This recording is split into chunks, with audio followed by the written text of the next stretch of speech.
Two seeds are planted. One seed struggles to progress from its original state. Though it has resolve, it is often brought down by its surroundings, falling into a vicious cycle blinded by its inability to see more than its imminent death. The second seed grows and flourishes into a healthy, sprouting flower and proudly shows its colors. It is able to express its love through pursuing its possibilities, and the world benefits from its freedom. What is the difference between the two? For far too long, our city, has allowed others to tell us who we are. The image of Baltimore to others is always around murders, failing schools, low test scores. My name is Maurice Garden. Before I was in Keys, I was living down Ocean City with my father because the trouble I was getting into up here in Baltimore. I didn't care what I did, what was going on, who said what to me. I was like, wow. When I first met Lamontez, it was under some not so positive circumstances. But under those conditions, right away, you could see the leadership qualities in this young man. You could see the great potential in this young man. And he was actually leading peers in the wrong direction continuously. And it was that made me realize, well, he is a leader. And because of his leadership, we needed to assure that he was part of the Keys community.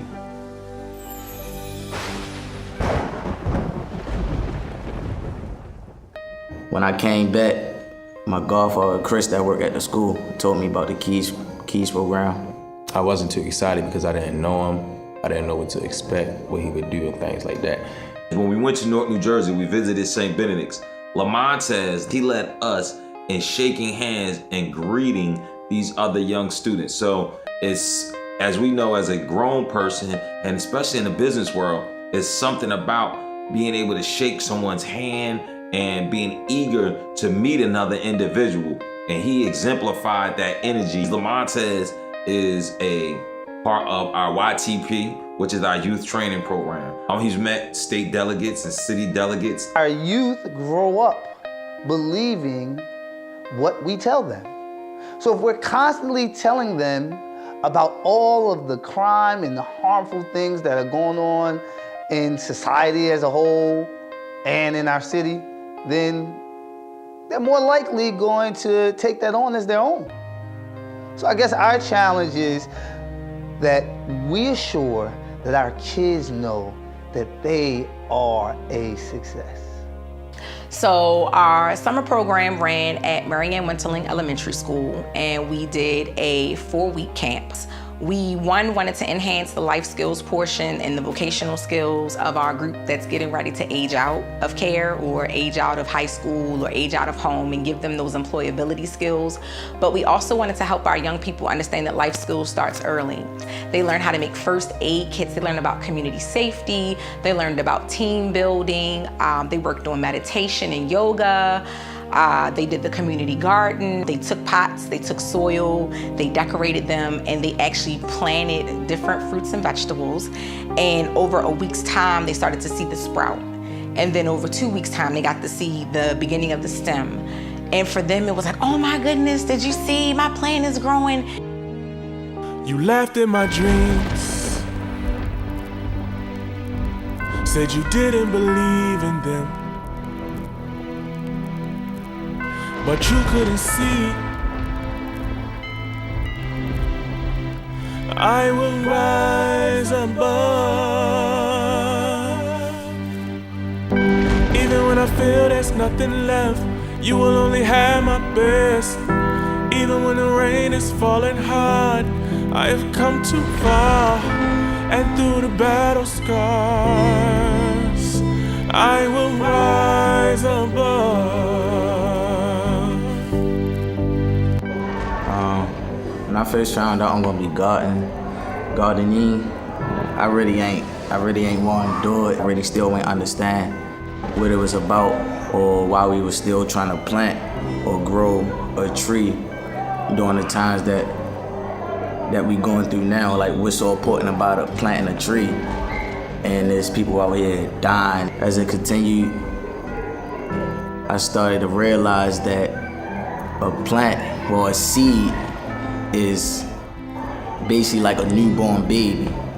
And starting from that seed, you watching it grow and you taking care of it, and it's just like you being human. You gotta watch over it, because just like with that seed, it's animals in that plant. It's animals in that grass and insects that will harm that seed.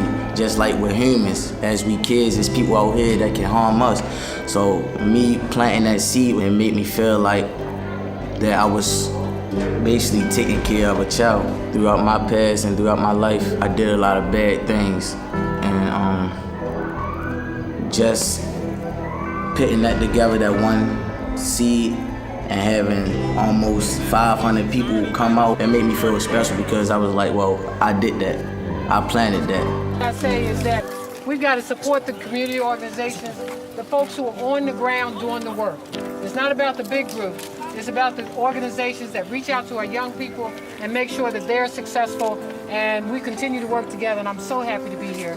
When I walk around there and see that, it's like, well, that's something I completed, that's something I did. So just seeing the mayor there was amazing, for real. It made my heart drop though.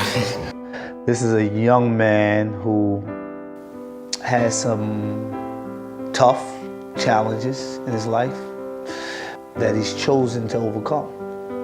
This is a young man who some of our community warriors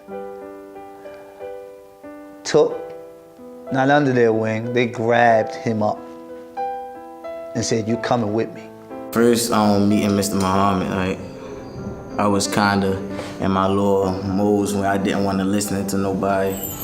So just having him in my life and telling me what's wrong or what's right and what you need to do, and talk about business and working really helped me out, because it made me grow so fast. Me having him in my life is like a brand new father that I never had. So it's like him opening up that seed that we planted. For me, I'm that seed, and he the son.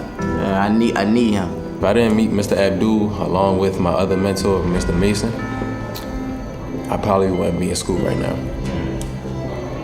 They helped me out a lot, because I was doing things back then that I don't do now. And I really matured a lot because of them. But there's only one way this works. You have to be surrounded by great people. And what allows us to have the impact that we have in our city, it's easy. It's one thing. It's our staff. You notice the change that you can make.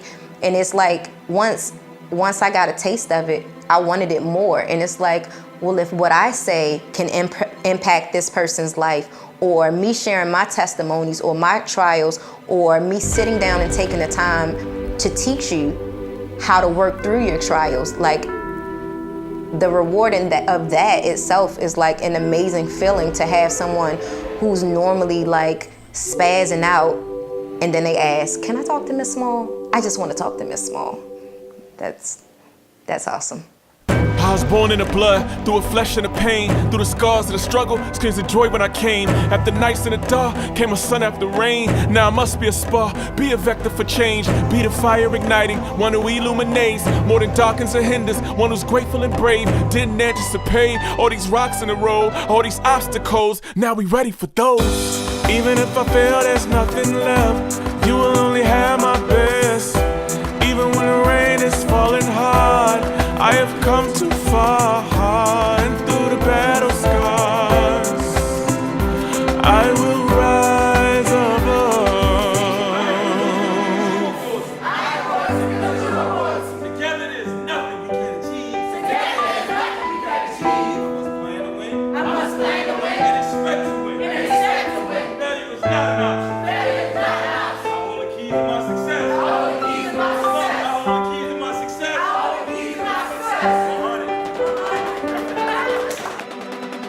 Failure is not an option. Failure is not an option. I hold the keys to my success. I hold the keys to my success. I hold the keys to my success. I hold the keys to my success. All right.